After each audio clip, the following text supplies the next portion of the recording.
sa panahon ng latest news.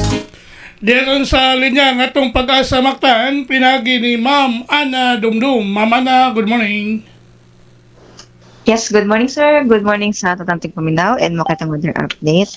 Ang low pressure area nga atong ginamonitor, hingpit na nahimong sa kabagyo or tropical depression. And as of ganyang kadlaw na kini 70 kilometers west-southwest sa Abukay, Bataan. And nandun na yung maximum sustained winds nga 45 kilometers per hour. Ito sa sentro o gustiness nga maabot o 55 kilometers per hour. Sa Santangan, naigisa nga signal number 1 dito sa may Zambales, Bataan o sa may portion sa Occidental Mindoro. Meanwhile, ang hanging habagat or southwest monsoon palay nag-apektar sa may sa pambahin sa Kabisayaan o sa Mindanao. And laki po diri sa Central Visayas, kita mapektaran ni ining hanging habagat or southwest monsoon. Posibilita makasinating mapangalarong kalangitan at tsansa sa mga pag-ulan o mga thunderstorms. Wala namang gatang sa mga rainfall warnings, thunderstorm advisories na gina-issue sa Pag-asa. Sa hangin sa kadagatan, hinay nga sa kasarangan hangin, ang magpapasalabi ang kadagatan, malinaw nito sa kasarangan ang pagbalon. And diri sugo kadagatan, nang ipagtaob inig alas 11:18 sa Kabud. Tagon, o muhunas alas 6:54 sa kagabhingon. O katong temperatura na sa 26 to 32 degrees Celsius ug ang adlaw misilang alas 5:26 mosalop alas 6:09 sa kahapon unya.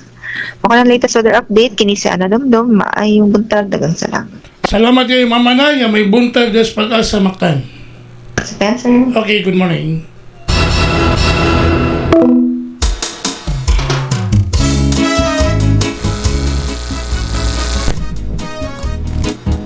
Mga pamukaw, uban kang Cobra in action. Inyo gadabati ang atong dagan sa kahimtang sa panahon nining adlaw nga Miyerkules. Pizza 1 bulan sa Hulyo tuig 2026. Pinagi ni Ma'am Ana Dumdum ang atong weather specialist gikan sa Pag-asa Mactan nga naghatod sa atong dagan sa kahimtang sa panahon kon weather update.